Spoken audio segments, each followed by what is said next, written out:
Hi. Well, after the sermon on Sunday, a couple of people got in touch with me to ask about books on the Holy Spirit.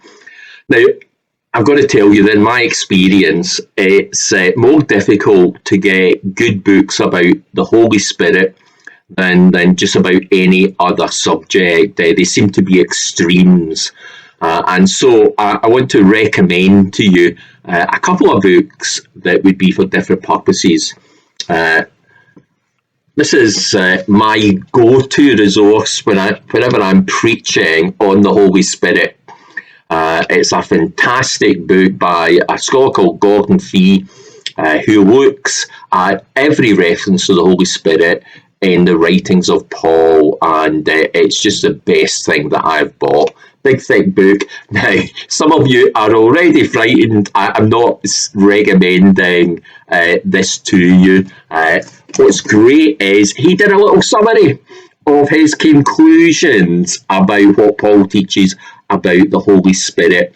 And if you were really wanting to get right into the biblical material, this is a great resource. Paul, the Spirit, and the people of God.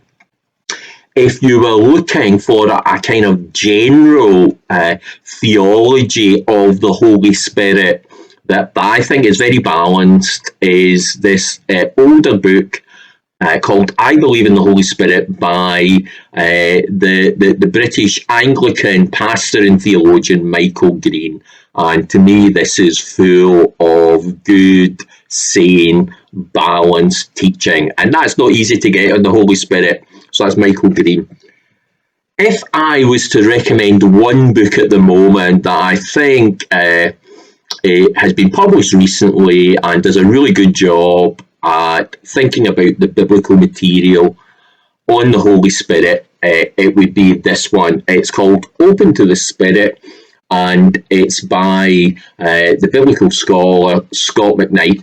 Don't let biblical scholar put you off, because he's a great writer. This is written at a popular level, not an academic book.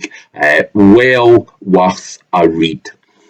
And of course, I've got those books. So if you would want to read them and not purchase them, if you spoke nicely to me, I'd be happy to give you them to read. So, a couple of resources on the Holy Spirit that I can recommend.